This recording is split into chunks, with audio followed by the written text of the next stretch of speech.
38 साल के अनिल का दिल अपने कमरे में जाते समय 25 साल के युवा सा धड़क रहा था। आने वाले लम्हों की कल्पना ही उसकी सांसों को बेकाबू किए दे रही थी, शरीर में झुरझुरी सी पैदा कर रही थी। आज उसकी सुहागरात है। इस रात को उसने सपनों में इतनी बार जिया है कि इसके हकीकत में बदलने को लेकर उसे विश्वास ही नहीं हो रहा।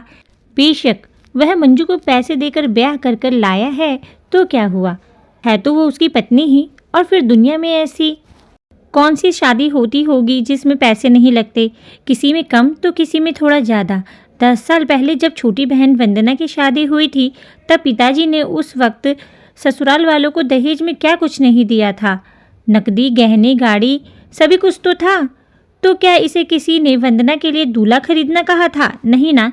फिर वह क्यों मंजू को लेकर इतना सोच रहा था? कहने दो जिसे जो कहना था। मुझे तो आज रात सिर्फ अपने सपनों को हकीकत में बदलते देखना है। दुनिया का वह वर्जित फल चखना है जिसे खाकर इंसान बौरा जाता है।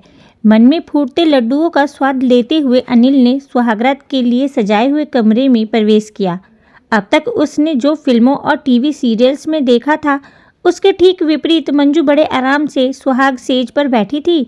उसके शरीर पर शादी के जोड़े की जगह पारदर्शी नाइटी देखकर अनिल को अटपटा सा लगा, क्योंकि उसका तो यह सोच सोचकर ही गला सूखे जा रहा था कि वह घूंघट उठाकर मंजू से बातों की शुरुआत कैसे करेगा। मगर यहाँ का माहौल देखकर तो लग रहा है जैसे कि मंजू तो उससे भी ज़्यादा उतावली हो रही है।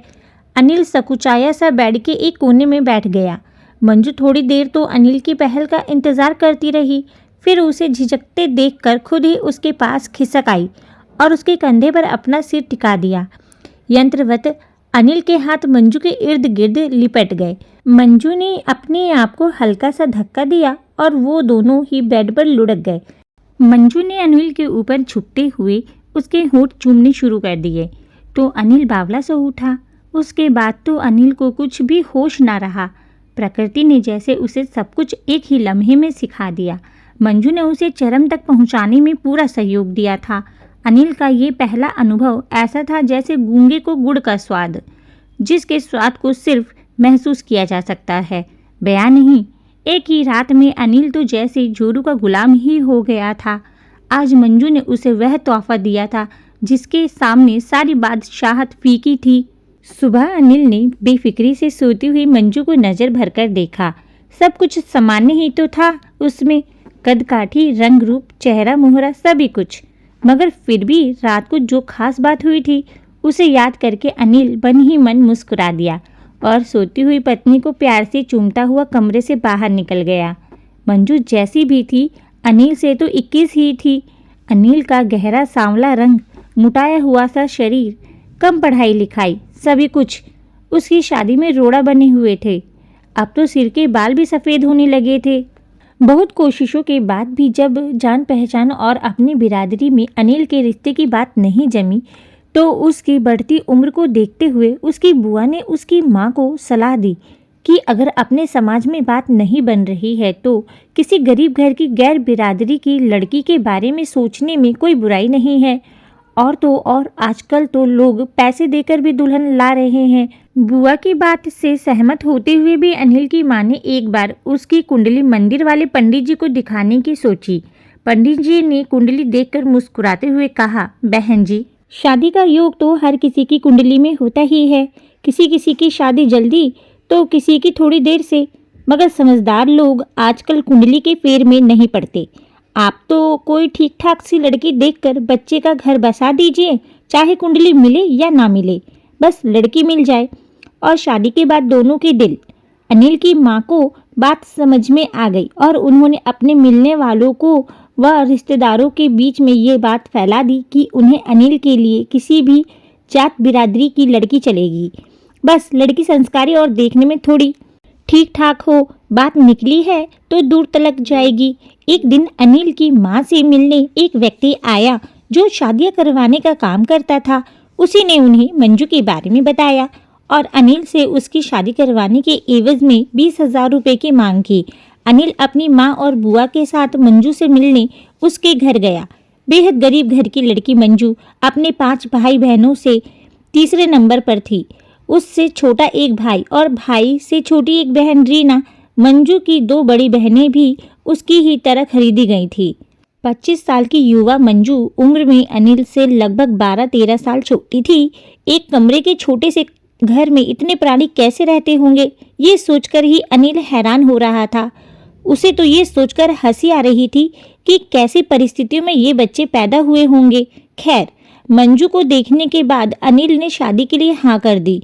अब तय हुआ कि शादी का सारा खर्चा अनिल का परिवार ही उठाएगा और साथ ही मंजू के परिवार को 2 लाख रुपए भी दिए जाएंगे ताकि उनका जीवन स्तर कुछ सुधर सके। 50,000 रुपए एडवांस दे दिए गए। अनिल और मंजू की शादी का सौदा तय हुआ और जल्दी ही घर के 4 जने जाकर मंजू को ब्याह कर ले आए। बिना किसी बारात और शोर शराबे के मंजू उसकी पत्नी बन गई।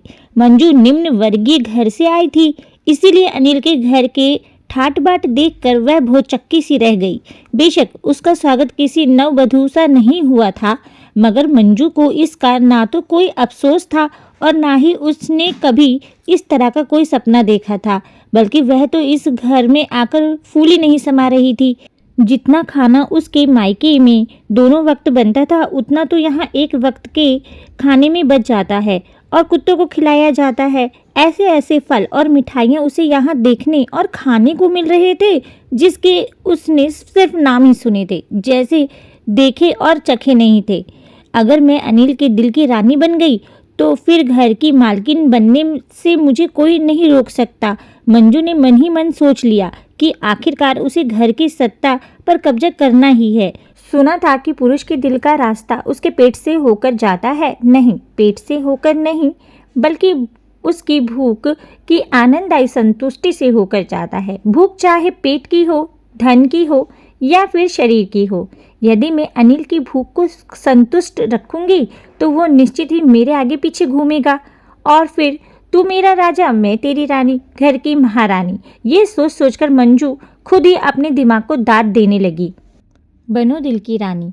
अपने इस प्लान के मुताबिक मंजू रोज दिन में 2 बार अनिल को आई लव यू स्वीटू का मैसेज भेजने लगी। लंच टाइम में उसे फ़ोन करके याद दिलाती कि खाना टाइम पर खा लेना। वह शाम को सज धज कर अनिल को उसके इंतज़ार में खड़ी मिलती। खाने में भी वह अनिल को गर्मा गर्म फुल्की अपने हाथ से बनाकर ही खिलाती थी, चाहे उसे घर आने में कितनी भी देर क्यों ना हो जाए, और खुद भी उसके साथ ही खाती थी। यानी हर तरह से अनिल को यह महसूस करवाती थी कि वह उसकी ज़िंदगी में सबसे विशेष है। और रात को अनिल को अपने क्रियाकलापों से खुश करने की पूरी कोशिश करती थी। उसने कभी अनिल को मना नहीं किया, बल्कि वह तो उसे प्यार करने को प्रोत्साहित करती थी। उम्र में छोटी होने के कारण अनिल उसे बच्ची ही समझता था और उसके हर नादानी को नज़रअंदाज कर देता था। कहने को तो अनिल अपने माँ बाप का इकलौता बेटा था, मगर कम पढ़े लिखे होने और अति साधारण शक्ल सूरत के कारण अक्सर लोग उसे कोई खास तवज्जो नहीं दिया करते थे। वहीं उसकी शादी भी नहीं हो रही थी, सो अनिल हीन भावना का शिकार होने लगा था।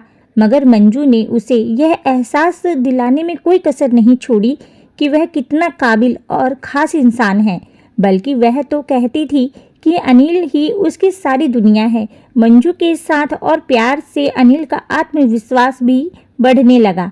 मंजू को पाकर अनिल ऐसे खुश था जैसे किसी भूखे व्यक्ति को हर रोज पेट भर स्वादिष्ट भोजन मिलने लगा हो। एक दिन मंजू की माँ का फ़ोन आया, वह उससे मिलना चाह रही थी। रात में मंजू ने अनिल के बटन की शर्ट खोलते हुए अंदाज से कहा, मुझे कुछ रुपए चाहिए, माँ ने मिलने के लिए बुलाया है। पहली बार जा रही हूँ, अब इतने बड़े बिजनेसमैन की पत्नी हूँ, खाली हाथ तो नहीं जा सकती ना, तो माँ से ले लो ना। अनिल ने उसे पास खींचते हुए माँ कहा, माँ से क्यों, मैं तो अपने हीरो से ही लूँगी, वह भी हक से। कहते हुए मंजू ने अनिल के सीने पर अपना सिर टिका दिया। कितने चाहिए? अभी ये रखो और चाहिए तो कल दे दूँगा। अनिल ने निहाल होते हुए उसे 20,000 रुपये थमा दिए और फिर मंजू को बाहों में कसते हुए लाइट बंद कर दी। मंजू 15 दिन के लिए मायके गई थी, मगर 5 दिनों बाद ही अनिल को उसकी याद सताने लगी। मंजू की शहद भरी बातें और मस्ती भरी शरारतें उसे रात भर सोने नहीं देती। उसने अगले ही दिन मंजू का तत्काल का टिकट बनवा कर आने के लिए कह दिया। मंजू भी जैसे आने के लिए तैयार ही बैठी थी। उसके वापस आने के बाद अनिल की दीवानगी उसके लिए और भी बढ़ गई। अब मंजू हर महीने अनिल से 10 से 15 हज़ार रुपये लेकर अपने मायके भेजने लगी।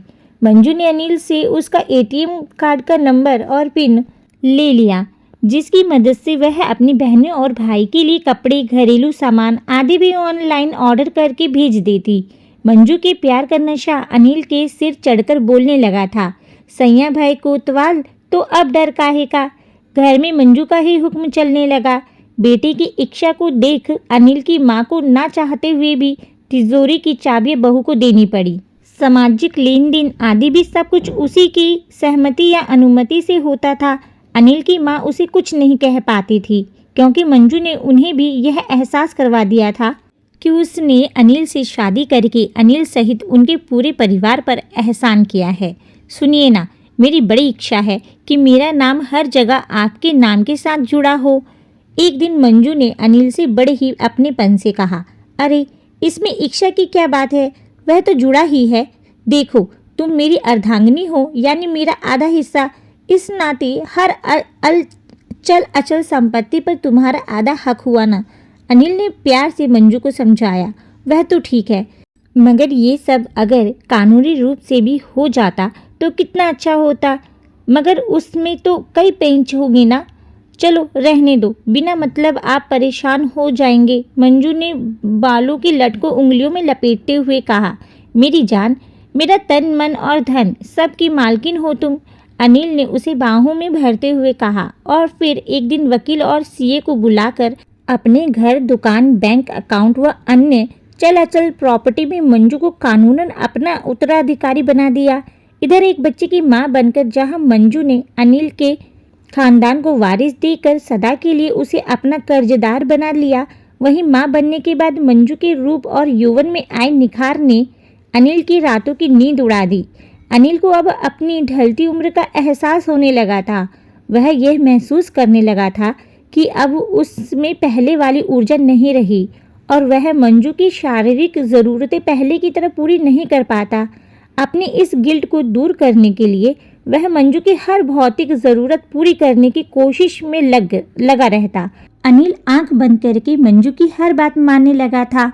मंजू बेशक अनिल की प्रॉपर्टी की मालकिन बन गई थी, मगर उसने अभी अपने दिल का मालिक सिर्फ और सिर्फ अनिल को ही बनाया था।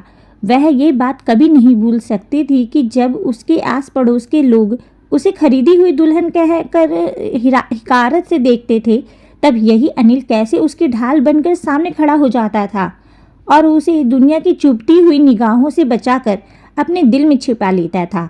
उसकी सास ने उसे कभी अपने खानदान की बहू जैसा सम्मान नहीं दिया था, मगर फिर भी अपनी स्थिति से आज वह खुश थी। उसने बहुत ही योजना अनुसार अपने परिवार को गरीबी के दलदल से बाहर निकाल लिया था। मंजू ने मोमबत्ती की तरह खुद को जलाकर अपने परिवार को रोशन कर दिया था। मंजू ने दुकान के काम में मदद करने के लिए अपने भाई को अपने पास बुला लिया। इसी बीच अनिल की मां चल बसी तो अपने अकेलेपन को दूर करने के लिए मंजू ने अपनी माँ, पापा और छोटी बहन रीना को भी अपने पास ही बुला लिया। एक दिन वही दलाल अनिल के घर आया जिसने मंजू से उसकी शादी करवाई थी।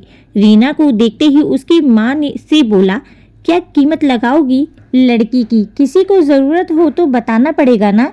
मेरी बहन किसी की खरीदी हुई दुल्हन नहीं बनेगी, मंजू ने फुफकारते हुए कहा। खरीदी हुई दुल्हन?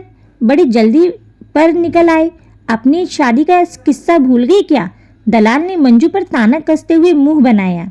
मेरी बात और थी, मैं तो बिना सहारे की बेल थी जिसे किसी न किसी पेड़ से लिपटना ही था, मगर रीना के साथ ऐसा नहीं है। देर आए दुरुस्त आए, कुदरत ने उसे अनिल के रूप में सिर पर छत दे दी थी और पाँव के नीचे ज़मीन। अभी मैं जिंदा हूँ और अपनी बहन की शादी कैसे करनी है ये हम खुद तय कर लेंगे। आप जा सकते हैं, लेकिन हाँ, अनिल को मेरी ज़िंदगी में लाने के लिए मैं सदा आपकी कर्जदार रहूँगी। धन्यवाद। मंजू ने दलाल से हाथ जोड़ते हुए आभार जताया। वहीं पीछे खड़ा अनिल मुस्कुरा रहा था। आज उसके दिल में मंजू के लिए प्यार के साथ साथ इज्जत भी बढ़ गई थी। आपको ये कहानी कैसी लगी प्लीज़ कमेंट करके ज़रूर बताइएगा। वीडियो को लाइक करिएगा, चैनल को सब्सक्राइब करिएगा, शेयर करिएगा। कहानी सुनने के लिए धन्यवाद।